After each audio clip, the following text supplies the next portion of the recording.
ফিরে এলাম বিরতির পর। আপনারা দেখছেন ড্রাইভ টিভি। পরবর্তী যে খবরের দিকে চোখ রাখবো, ভারতের সঙ্গে বাণিজ্যের ক্ষেত্রে চীনকেও ছাড়িয়ে গিয়েছে আমেরিকা। সেই সম্পর্ককে আরও সুদৃঢ় করতে উদ্যোগী হল দুই দেশের পূর্বাঞ্চলীয় পরিষদের বণিক মহল। ভারত মার্কিন বাণিজ্যের পরিপ্রেক্ষিতে ভারতীয় অর্থনীতির অবস্থা নিয়ে একটি অর্থনৈতিক সম্মেলনের আয়োজন করা হয় এই অনুষ্ঠানে।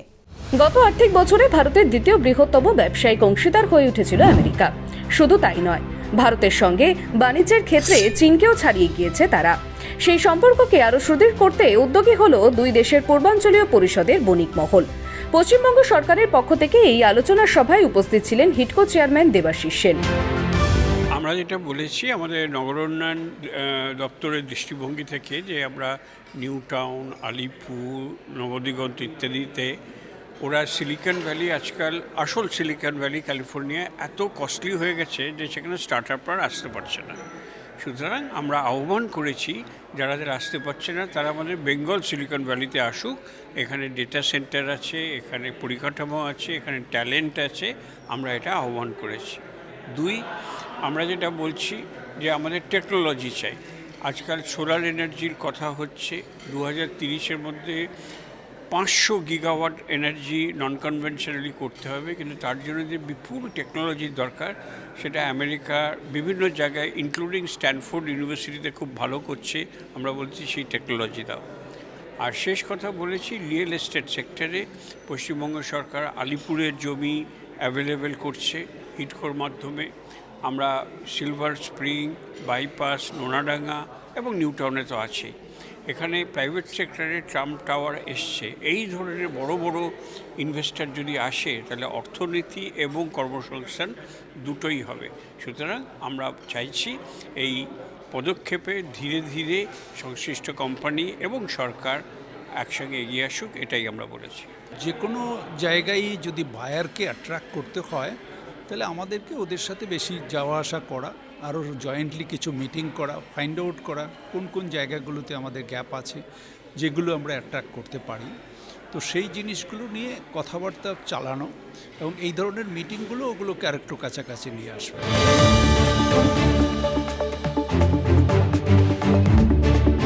বাণিজ্য মন্ত্রকের তথ্য অনুযায়ী 2021 থেকে 2022 সালে ভারতের ও আমেরিকার দ্বিপাক্ষিক বাণিজ্য বেড়ে হয়েছে 119.42 বিলিয়ন। 2020 থেকে 21 সালে সেটি ছিল 80.51 বিলিয়ন। তথ্য অনুযায়ী মার্কিন যুক্তরাষ্ট্রের ভারতের রপ্তানি 2021 থেকে 22 সালে বেড়ে হয়েছে 76.11 বিলিয়ন, যা আগের আর্থিক বছরে ছিল 51.62 বিলিয়ন। একই সঙ্গে মার্কিন যুক্তরাষ্ট্র থেকে ভারতের আমদানি বেড়ে হয়েছে 43.31 বিলিয়ন, যা গত অর্থবর্ষে ছিল 29 বিলিয়ন। দুদেশের বাণিজ্যিক সম্পর্ক আগামী দিনে যে আরো গভীর হতে চলেছে তা স্পষ্ট বার্তা দিয়েছেন আমেরিকার consulate general Melinda Pavek. The US-India relationship is just getting stronger and deeper, and it's programs like this where we talk about the areas where we're working really well and we come up with new ideas and innovations. It has really amazing demographics, a very young population that is very educated, and I think that's an area where India can continue to really benefit as more and more Indians travel around the world, work in the United States and other countries. I think continuing to invest in the education of India's people is very important. এই আলোচনা সভায় উপস্থিত ছিলেন reserve ব্যাংকের প্রাক্তন governor D Subbarao. প্রধানমন্ত্রী নরেন্দ্র মোদীর ঘোষণা অনুযায়ী দেশের অর্থনীতিকে 2025 সালের মধ্যে 5 লক্ষ কোটি ডলারে নিয়ে যাওয়ার জন্য জরুরি কর্মসংস্থান, সেই জন্য চাই লগ্নি। তার পরামর্শ, লগ্নিকারীদের আস্থা অর্জন করতে আর্থিক স্থিতিশীলতা নিশ্চিত পরিবেশের পাশাপাশি আইনের শাসন, সমৃদ্ধি আবহ বজায় রাখাও জরুরি। When Prime Minister Modi returned to office in 2019 for a second term, he set a target that we should become a 5 trillion economy by 2024-25. We know that's impossible. It looked impossible then, it's certainly impossible today. We will of course get to 5 trillion. Economists say that we'll get there by 28-29, possibly a year later, perhaps a year earlier. How quickly we get to a 5 trillion economy is important. What is even more important is how we get there. We can't get to a 5 trillion economy by just the top 10% becoming richer. and the bottom 50% or 60% getting left behind. That's how the growth will not be sustainable. The only way we can reach 5 trillion and maintain that growth beyond 5 trillion is by ensuring that the bottom 600 million people are part of that growth process, that they contribute to that growth process, they benefit from that growth process. লগ্নি ও কাজের কথা বলতে গিয়ে কৃষি ও পরিষেবার চেয়ে উৎপাদনমুখী শিল্পে লগ্নিতে বেশি জোর দিয়েছেন সুব্বারাও। প্রশাসনিক সংস্কারের প্রয়োজনীয়তার কথাও বলেছেন তিনি। এক্ষেত্রে রাজ্যের মুখ্যমন্ত্রীদেরও দায় আছে বলে মন্তব্য করেছেন রিজার্ভ ব্যাংকের প্রাক্তন গভর্নর। ক্যামেরায় বরুণ ভান্ডারীর সঙ্গে দেবযানী সরকারের রিপোর্ট, ট্রাইব টিভি, কলকাতা।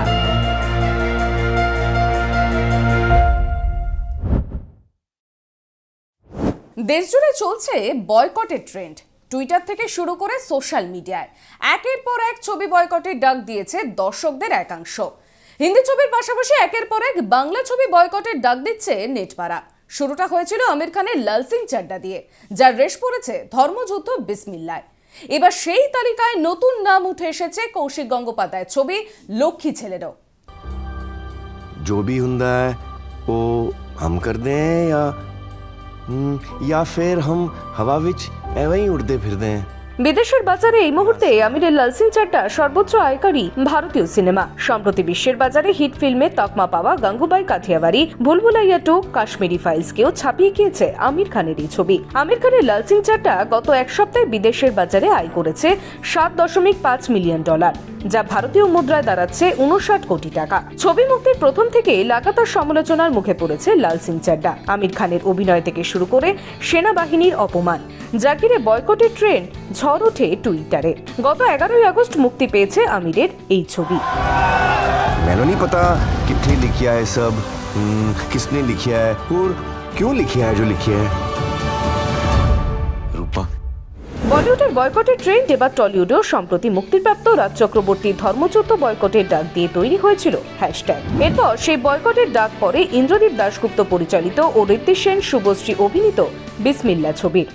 তুমি আর তোমার সানায় কোনো মন নাই, বেচা দাও এটা। একটা লোক শুনেন বলে ও পাদেরা। এইটা তোমার কাছে একটা খুব বড় শিক্ষা। এমন সানাই বাজা সকলে অবাক হয়ে শুনবো তোমার বাজনা। এদিকে 26 আগস্ট মুক্তি পাবে লক্ষ্মী ছেলে। আশঙ্কা করা হচ্ছে এবার বয়কটের সম্মুখীন হতে পারে এই ছবি। টলিউডেও এই বয়কট কালচারে বিরক্ত পরিচালক রাজ চক্রবর্তী, ঋত্বিক সেন। অন্যদিকে এই ছবিতে অভিনয় করেছেন গায়ক বাবুল সুপ্রিয়।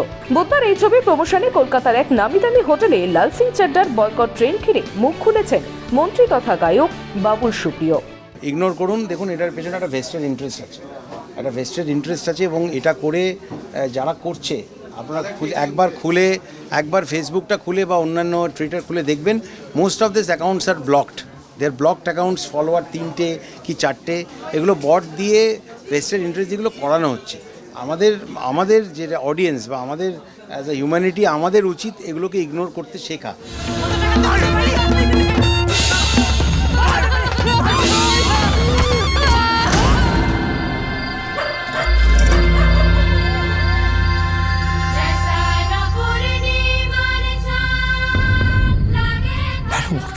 পরিচালক রাজ চক্রবর্তীর কথায় বয়কট বলে কোনো ট্রেন্ড নেই। বিশেষ রাজনৈতিক দলের আইটি সেল এই ট্রেন্ড তৈরি করার চেষ্টা করছে। পরিচালকের কথায় যে দর্শকরা বয়কটের ডাক দিচ্ছেন তারা আসলে পাগল ছাগল। এদিকে বলিউড ও টলিউড যখন বিতর্কের মুখে, ঠিক সেই সময় এগিয়ে যাচ্ছে সাউথ ইন্ডিয়ান ফিল্ম ইন্ডাস্ট্রি। কারণ দর্শকরা যত বেশি টলিউড ও বলিউডকে বয়কটের ডাক দিচ্ছেন, ঠিক ততটাই ঝুঁকছেন দক্ষিণী সিনেমার দিকে। যথারীতি সারা দেশ জুড়ে এবার বিগ বাজেটের সিনেমাগুলোকে বয়কটের খাতায় উঠতে দেখেই রীতিমতো আতঙ্ক ঘিরে ধরেছে পরিচালকদের মনে। কিন্তু তার মাঝেই বয়কট ট্রেন্ডকে পেছনে ঠেলে দর্শককে কতটা হলমুখী করতে পারে এখন সেটাই দেখার। Bureau report, tribe TV. আসছে খেলার খবরে। সমর্থকদের আবেগের কথা মাথায় রেখে এটিকে কর্ণধার সঞ্জীব গোয়েঙ্কার কাছে এটিকে মোহনবাগান থেকে এটিকে বিচ্ছিন্ন করার আবেদন জানাতে চলেছে মোহনবাগান। বৃহস্পতিবার ক্লাবের এক্সিকিউটিভ কমিটির মিটিংয়ে এই সিদ্ধান্ত হয়েছে বলে জানিয়েছেন মোহনবাগান সচিব দেবাশিস দত্ত। খুব শীঘ্রই সঞ্জীব গোয়েঙ্কার কাছে এই আবেদন করা হবে ক্লাবের পক্ষ থেকে।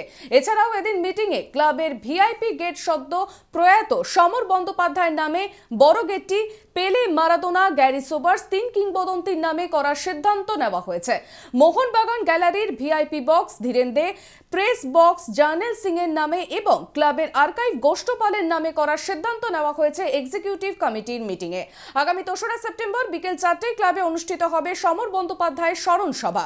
উপস্থিত থাকবেন ক্রীড়ামন্ত্রী অরূপ বিশ্বাস। মোহনবাগানী সদস্য সমর্থকদের যে আবেগ, সেই আবেগটায় যত তাড়াতাড়ি সম্ভব সেই আবেগকে সম্মান জানানোর জন্য ওনাকে আমরা অনুরোধ করেছি। আজকে মিনিটস করা হয়েছে এবং সেটা ওনাকে জানানো হবে। আমরা সবাই মিলে, উনিও তো পার্ট অফ দিস ক্লাব, উনি তো আর বাইরে নন, এই কোম্পানিটা তো আমাদের। তো অ্যাজ আ পার্ট আমাদের সবার ভাবার বিষয় যে আমাদের স্ট্রেংথ, আমাদের পিলার হচ্ছে মোহনবাগান সদস্য সমর্থক। সেই সমর্থ সদস্যদের একটা বড় অংশ এই নামকরণের পরিবর্তন চায়। তো সেই পরিবর্তন আমরা আলোচনা, আপনারা জানেন আমরা এই কমিটির দায়িত্ব নেওয়ার পর আমরা আলোচনা শুরু করেছি এবং আলোচনাটা অনেক দূর এগিয়ে গেছে। সেইটাকে যত তাড়াতাড়ি সম্ভবপর হবে সেইটাকে একটা রূপ দেওয়ার অনুরোধ করার জন্য ওনাকে বলা হবে এবং we are concern about the supporters sentiments. এই যে একটা বড় অংশের যে মনে দুঃখ বা আবেগ আছে, এই দেখুন মানুষ ভালোবাসা থেকে অনেক সময় রাগের বহিঃপ্রকাশ ঘটে। তো সেই রাগের বহিঃপ্রকাশ থেকে অনেক কিছু হয়, তো সেটা কিন্তু ভালোবাসা বা আবেগ থেকে, তার মধ্যে কোনো দোষ খুঁজলে কিন্তু আমরা পৌঁছতে পারবো না। তো সেই জন্য ওনার কাছে অনুরোধ, এবং উনি আমাদের থেকেও ভালো জানেন এবং উনি যেভাবে পরিশ্রম করছেন, যেভাবে অর্থ ব্যয় করছেন, তাতে যদি সবাইকে উনি একা ছাতায় নিয়ে এসে সেই আনন্দ সহকারে আমরা যেভাবে এত বছর ধরে চলা যেতে পারে, সেটা আমরা মনে করি এই কমিটি সবাই মিলে আলোচনা করে যে আমরা তাতেই সেইটাই ওনাকে অনুরোধ করা হবে বা আরও যত ত্বরান্বিত করা যায় প্রসেসটাকে, সেইটা অনুরোধ করা হবে। এই এক্সিকিউটিভ কমিটির মিটিংয়ে অনেক রকম সিদ্ধান্ত হলো। বড় যে গেটটা আছে, বড় গেটটা পেলে, মারাদোনা, গ্যারি সোবার্সের নামে ওই গেটটা করা হবে। চুনি গোস্বামীর সামনে নামে যে গেটটা, সেটা হচ্ছে মেন গেটটা।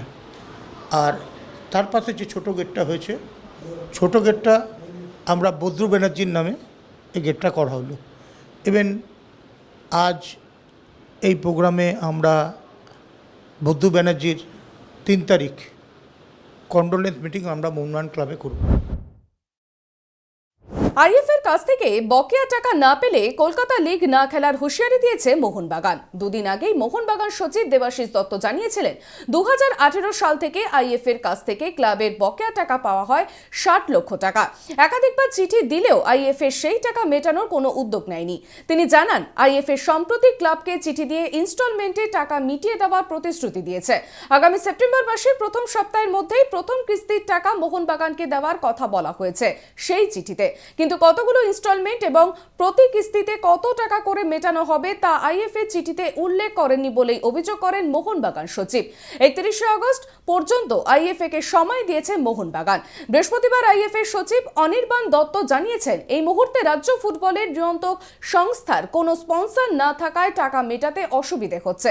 তবে 2-1 দিনের মধ্যেই কিভাবে মোহনবাগানের টাকা মিটিয়ে দেওয়া যায় সেই নিয়ে তারা আলোচনা করে সিদ্ধান্ত নেবেন এবং কলকাতা লিগে মোহনবাগান খেলবে বলেও আশা প্রকাশ করেছেন তিনি। আমরা বলেছি 3-4টে ইনস্টলমেন্টে দেব এবং ওনারা যেটা বলেছেন আমার মনে হয় সেটা একটাই জিনিস দেখায় যে ওনারা কলকাতা লিগ খেলতে ইন্টারেস্টেড।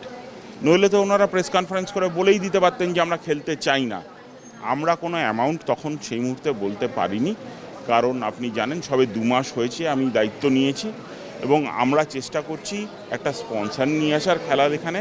কারণ যদি স্পন্সরশিপ থাকে তাহলে আমাদের যা সামর্থ্য তার থেকে বেশি টাকা হয়তো আমরা দিতে পারবো, এবং সেই আশাটা নিয়েই আমরা কাজ করছিলাম। যাই হোক, ওনারা জানতে চেয়েছেন এবং আমার ধারণা আমরা ওনারা বসার কথা বলেছেন, আমরা বসলে মিটে যাবে, এবং ওনারা যে খেলতে ইচ্ছুক সেটা তো আমাদের কাছে বড় পাওনা। মোহনবাগানের সাথে আমরা শিগগিরই বসতে চলেছি। আমাদের গতকাল ফিন্যান্স কমিটির মিটিংও হয়েছে যে আমরা এটাকে কীভাবে নিয়ে এগোবো, কী টাকা দিতে পারবো সেটা নিয়ে একটা আলোচনা হয়েছে আমাদের। আমরা আশা করছি দু একদিনের মধ্যেই আমরা এই কত টাকা দিতে পারবো সেই হিসেবটা করে নিয়ে মোহনবাগানের সাথে বসতে পারবো, এবং তাদের কাছ থেকে যে সম্পূর্ণ সাহায্য বা কোঅপারেশন আমরা পাবো এটা আমার দৃঢ় বিশ্বাস। কিংবদন্তি হকি তারকা মেজর ধ্যানচাঁদের জন্মদিন উপলক্ষে আগামী 29 ও 30 আগস্ট ইন্টার স্কুল ফুটবল টুর্নামেন্টের আয়োজন করেছে বিপিআইটি পাবলিক স্কুল। কলকাতা ও জেলার 16টি স্কুল অংশ নিচ্ছে এই টুর্নামেন্টে। বৃহস্পতিবার কলকাতার প্রেস ক্লাবে আইএফএ স্বীকৃত বিপিআইটি পিএস এর গোল্ড কাপের গ্রুপ ড্র এবং ট্রফি উন্মোচন অনুষ্ঠানে উপস্থিত ছিলেন আইএফএ সচিব অনির্বাণ দত্ত, প্রাক্তন ফুটবলার রহিম নবী, আলভিটো ডি কুনহা, ইন্দ্রাণী সরকার এবং বিপিআইটি স্কুলের প্রিন্সিপাল মুনমুন নাথ। স্কুলের 3টি মাঠে অনুষ্ঠিত হবে এই ফুটবল টুর্নামেন্ট। এই ধরনের স্কুল টুর্নামেন্টের মাধ্যমে বাংলার ফুটবল উপকৃত হবে ও আরও নতুন নতুন ভবিষ্যৎ তারকা উঠে আসবে বলেই আশা প্রকাশ করেছেন আইএফএ সচিব অনির্বাণ দত্ত ও প্রাক্তন ফুটবলার রহিম নবী। যত বেশি ফুটবল খেলা হবে তত বাচ্চারা ফুটবল খেলার সুযোগ পাবে। যখন এরকম টুর্নামেন্ট হবে বাচ্চারা সুযোগ পাবে, এবং সুযোগ যদি পায় তারা খেলার দিকে আকর্ষিত হবে, আরও খেলবে। যত টুর্নামেন্টে সুযোগ পাবে তাদের মধ্যে একটা কম্পিটিটিভনেস আসবে, প্রত্যেকে চাইবে তাদের স্কুল জিতুক, তারা তাদের সেরাটা দিয়ে খেলার চেষ্টা করবে, এবং সেখান থেকে কি হবে, যদি কোনো গুণী বা ট্যালেন্টেড বাচ্চা থাকে তারা কিন্তু অন্যদের চোখে পড়বে, আর এই চোখে পড়লে তারা আগামী দিনে প্লেয়ার হিসেবে নিজেদের প্রতিষ্ঠা পাওয়ার সুযোগটা পাবে। তো আমার মনে হয় স্কুল ফুটবল টুর্নামেন্ট যত বেশি হয়, যত হয় তত ভালো।